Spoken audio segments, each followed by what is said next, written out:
Press Lord, आपण पाहत आहात जय ख्रिस मीडिया चॅनल. मी पास्टर संतोष वाघमारे आपलं स्वागत करतो.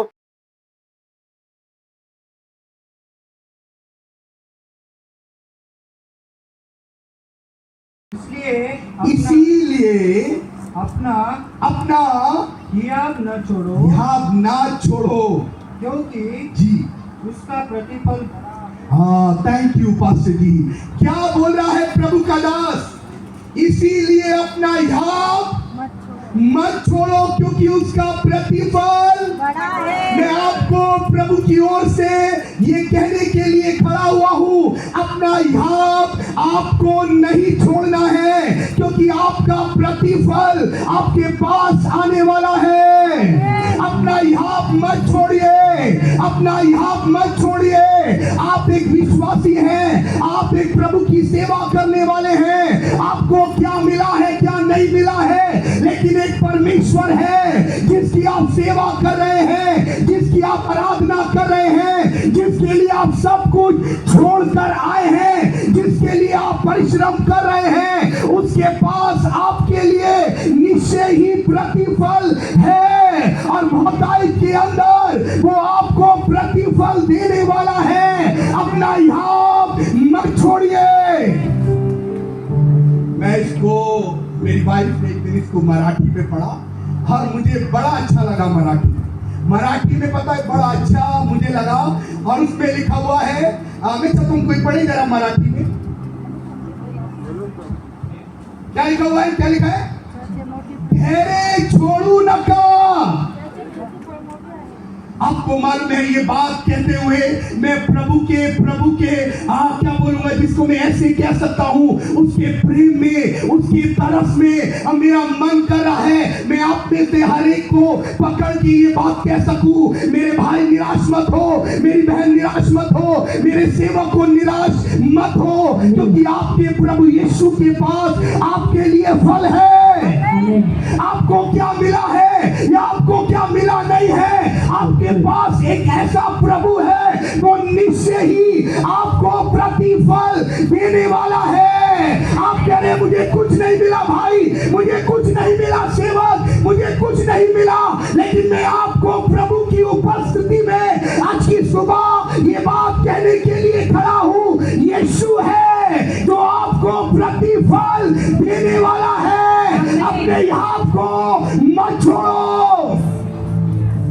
इस संसार में रहते हुए प्रभु के साथ चलते समय, आपको मतलब में प्रभु की सेवा करते समय कई बार हमें निराशा आ जाती है कि प्रभु के साथ हम चल रहे हैं, प्रभु हमें कुछ भी प्राप्त नहीं हुआ, हम तो छोड़ कर आए हैं, हमें निराशा मिली है, हमें लज्जा मिली है, हमें दुख मिली है. मेरे भाई मेरी बहन कलीसिया सेवक सेविकाओं, आप जिसकी सेवा करते हैं वो आपको निश्चय ही फल देने वाला परमेश्वर है. वो आपको निराश नहीं करेगा. एक समय आने वाला है वो आपके लिए मेज लगाएगा और अपने साथ आपको मेज पर बिठा लेगा, और जब आपको प्रतिफल देगा तो आपकी आंखों में आंसू और धन्यवाद होगा. आज इस 12 घंटे की उपवास प्रार्थना के अंदर मैं आपको एक बात प्रभु की उपस्थिति में कहना चाहता हूं. प्रभु में बने रहिए, प्रभु की उपस्थिति में बने रहिए. जिस कलीसिया में आप बने हो, जो सेवा आप कर रहे हो, जहां पे भी प्रचार कर रहे हो, आराधना कर रहे हो, जो भी सेवा कर रहे हो, अपना हियाब मत छोड़िए, अपना हियाब मत छोड़िए, अपना हियाब मत छोड़िए.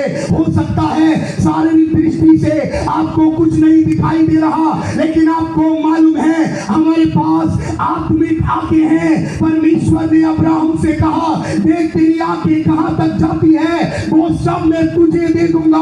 मैं आपको बोल रहा हूं, जब वो आपको प्रतिफल देगा आपके पास रखने की जगह नहीं होगी. आज आपको मालूम है मैं भी एक सेवक हूं, यहाँ बैठे हुए हर एक जन प्रभु के ये सेवक हैं, ये प्रभु के सेवक हैं। आप में से बहुत सारे भाई बहन प्रभु की सेवा कर रहे होंगे। कई बार आपको मालूम है आपके अंदर ऐसा विचार आएगा, कई बार ऐसी बातें आपके अंदर आएंगी, मुझे कुछ नहीं मिला। आपको मालूम है चेले प्रभु यीशु के पास आए हैं और आकर कह रहे हैं हमने तेरे लिए सब छोड़ दिया है। तूने कहा बचुओं का काम छोड़ दो, हमने छोड़ दिया। तूने कहा घर छोड़ दो, हमने छोड़ दिया। तूने कहा माँ बाप छोड़ दो, हमने छोड़ दिया। तूने कहा जमीन छोड़ दो, हमने छोड़ दिया, लेकिन हमें कुछ नहीं मिला। लेकिन मैं इस बात के ऊपर 100 नहीं 1000% विश्वास करता नहीं। यहाँ प्रभु के आदरणीय अभिषेक सेवक विश्वास करते होंगे प्रभु हमें यूं ही नहीं छोड़ेगा, प्रभु हमें यूं ही नहीं छोड़ेगा। मैं आपको ऐसा कह सकता हूं, आप दरवाजे पे खड़े हैं, दरवाजा खुलेगा और आपका प्रतिफल आपके हाथों में होगा। हो सकता है आप किनारे पर आ गए हैं, आप नाव से उतरने ही वाले हैं, आपका जहाज लैंड होने ही वाला है, आपका स्टेशन आने ही वाला है। यहां मत छोड़िए। एक कहानी हम प्रभु के वचन से पढ़ें, लूका की पुस्तक उसका 18 पहली आयत से लेकर 7। फिर उसने इसके विषय में कि बोलिए बोलिए, मैं चाहता हूं बोलिए, यहाँ मत छोड़िए। हाँ बोलिए, मेरी जीत बहुत करीब है। ओ वो समय आ रहा है कि अब सिमसोन का तमाशा नहीं होगा, वरन सिमसोन फलस्तियों का तमाशा करेगा। समय आ रहा है चर्च। ओ मैं इसको ऐसे कह सकता हूँ, प्रभु के लोगों का प्रतिफल मिलने का समय आ रहा है। वो शत्रुओं के सामने आपके लिए मेज लगाने वाला है। अपना याद मत छोड़ना।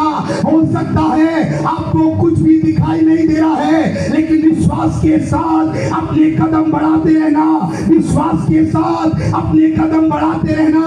वो दिन दूर नहीं है, आप अपने फल के पास होंगे, अपने प्रतिफल के पास होंगे। अपने आप को मत छोड़िए, क्योंकि आने वाला समय आपके प्रतिफल का है। आमीन।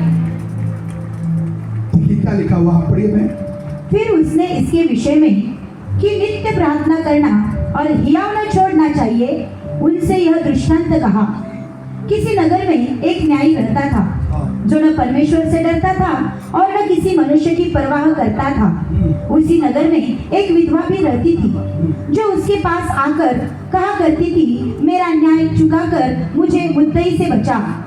कुछ समय तक वह न माना, परंतु अंत में मन में विचार कर कहा, यद्यपि मैं न परमेश्वर से डरता और न मनुष्य की कुछ परवाह करता हूँ, तो भी यह विधवा मुझे सताती रहती है, इसलिए मैं उसका न्याय चुकाऊंगा। कहीं ऐसा न हो कि घड़ी घड़ी आकर अंत को मेरी नाक में दम करे। प्रभु ने कहा, सुनो, यह अधर्मी न्याय क्या कहता है। इसलिए क्या परमेश्वर अपने चुने हुओं का न्याय न चुकाएगा? आपको मालूम है लूका एक दृष्टांत के विषय में बता रहा है। एक जो विधवा स्त्री थी, वो ऐसे व्यक्ति के पास दिन प्रतिदिन अपना न्याय मांगने जाती थी, जिसके पास न्याय करने का अधिकार नहीं था। लेकिन एक दिन वो कहने लगा, कहीं ऐसा ना हो कि बार बार आकर ये मेरी नाक के अंदर दम करे। और उसने उसका न्याय चुका दिया। और उसी के नीचे लिखा है, क्या परमेश्वर अपने चुने हुओं का न्याय ना करेगा? क्या वो उनके विषय में देर करेगा? लिखा है वो सुनते ही उत्तर देगा। मैं आपको प्रभु की उपस्थिति के अंदर ये बताना चाहता हूं, अगर एक अन्यायी व्यक्ति लोगों का न्याय चुका सकता है, तो मेरा और आपका परमेश्वर न्यायी है। मेरा और आपका परमेश्वर न्यायी है। क्या वो अपने चुने हुओं का न्याय ना करेगा? क्या वो आपके आंसुओं को यूं ही जाने देगा? क्या वो आपके परिश्रम को यूं ही जाने देगा?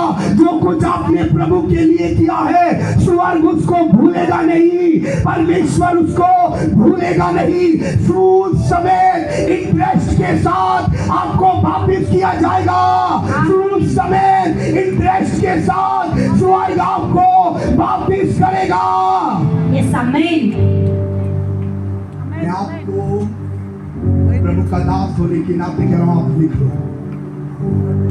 आप जिसकी आराधना करने के लिए आए हैं, उसके पास आपके लिए फल है। आमीन। उसके पास आपके लिए फल है। आमीन। उसके पास आपके लिए फल है। Yes, और आपको मालूम है स्वर्ग का गणित अलग है। अगर आप स्वर्ग के लिए 1 कर रहे हैं तो स्वर्ग 1 का 2 नहीं देगा, 1 का 1000 देगा। आमीन। 1 का स्वर्ग का गणित इंसान के गणित जैसा नहीं है। लेकिन मैं आपको कहूंगा, अपना याद मत छोड़िए। प्रभु की सेवा करते रहिए, प्रभु को समर्पित बने रहिए, प्रभु को विश्वास योग्य बने रहिए। आप आराधना की सेवा करते हैं, आप प्रचार की सेवा करते हैं, आप पानी पिलाने की सेवा करते हैं, आप विश्वास में बने हुए हैं, आप चर्च में झाड़ू लगाते हैं। आप जो कुछ प्रभु के लिए कर रहे हैं, आप निश्चय ही करते रहिए। आपको कुछ नहीं मिला, हो सकता है कि आपके अंदर आज निराशाएं हैं कि मुझे कुछ भी प्राप्त नहीं हुआ है। 5 साल हो गए हैं, 10 साल हो गए हैं, 15 साल हो गए हैं। मैं आपको बोल रहा हूं कि आप दरवाजे पे खड़े हैं, आप किनारे पर हैं, आपका प्रतिफल आपके पास आने वाला है। अपना हाथ मत छोड़िए। आमीन। आपको मालूम है प्रभु यीशु के 12 चेलों ने प्रभु के लिए कई पीड़ाओं को उठाया। बाइबल बताती यूहन्ना को 3 बार खौलते खौलते तेल के कड़ाव में तल दिया गया, और जब वो नहीं मरा तो लोगों ने उसको ले जाकर काला पानी पसपूत नामक टापू पर डाल दिया। पतरस को उन्होंने उल्टी सलीब दे दी, लिखा है 6 खालों में सिल दिए गए। मालूम है क्यों? क्योंकि वो जानते थे स्वर्ग हमें प्रतिफल देने वाला है। मैं तो इसको ऐसे कह सकता हूं, एक दिन आपका हिसाब होगा और आपका प्रभु आपको ऊंचा करेगा, आपको सम्मानित करेगा, आपको आदर करेगा और आपका प्रतिफल आपको देगा। आमीन। याद मत छोड़िए। आप कह रहे कुछ नहीं बदल रहा है पास्टर, मैं कह रहा हूं याद मत छोड़िए। आप कह रहे हो चीजें और खराब हो रही है, यहाँ मत छोड़िए। मैं 10 साल से विश्वास में हूं, कुछ नहीं बदला, यहाँ मत छोड़िए। यहाँ मत छोड़िए चर्च, क्योंकि आने वाले दिनों के अंदर परमेश्वर आपके जीवन के अंदर प्रतिफल को लेकर आने वाला है। आमीन। आइए निकल रोने पीटने और आंसू बहाने से रुक जा, क्योंकि तेरा परिश्रम का फल मिलने वाला है। आपको मालूम है अब रोने का समय समाप्त हो गया है, अब आंसू बहाने का समय समाप्त हो गया है। अब हमारा आनंद करने का समय आ गया है। अब हमारा आनंद करने का समय आ गया है। अब हमारे आनंद करने का समय आ गया है। आमीन बोलिए ना चर्च, आमीन बोलिए। मेरे रोने का समय समाप्त हो गया है, मेरी पीड़ाओं का समय समाप्त हो गया है, मेरे अनादर का समय समाप्त हो गया है, मेरे फल का समय है, मेरे फल का समय है, मेरे फल का समय है, मेरे फल का समय है, मेरे फल का समय है। और यीशु मुझे फल निश्चय ही देगा। यीशु मुझे निश्चय ही उसका फल देगा। याद मत छोड़िए, याद मत छोड़िए। प्रभु के महान सेवक जो पहले मिशनरी भारत में आए, विलियम कैरी, जब वो कैलकाटा के अंदर आए, उस समय आपको मालूम है हमारा देश आजाद नहीं था। एक मिशनरी थे वो, एक टीचर थे वो, मोची का काम करते थे। उन्होंने मिशनरियों से कहा कि प्रभु मुझे प्रेरित कर रहा है कि मैं भारत के अंदर में सेवा करूं। कोई भी उनके साथ नहीं था, सब उनके विरोध में थे, लेकिन पवित्र आत्मा ने उनकी सहायता की। वो अपने 2 बेटे और अपनी बहन को लेकर कैलकाटा शहर के अंदर आए। मैं बहुत थोड़े शब्दों में आपको बताऊं तो जब उन्होंने सेवा चालू की, बहुत पीड़ाएं थी। भूख के मारे उनके एक बेटे का ध्यान खो गया, उनकी पत्नी मेंटली डिस्टर्ब हो गई, वो उनकी मृत्यु हो गई। लेकिन आपको मालूम है, मैं धन्यवाद करता हूं और ऐसे सेवकों को सलूट करता हूं। वो अपने दर्शन से नहीं भटके, वो अपनी बुलाहट में बने रहे। मैं आपको एक बात बताना चाहता हूं, कई बार सेवा करते समय कई बलिदान आपको देने पड़ेंगे, लेकिन एक समय आएगा आपका प्रभु इंटरेस्ट के साथ आपको वापस देगा।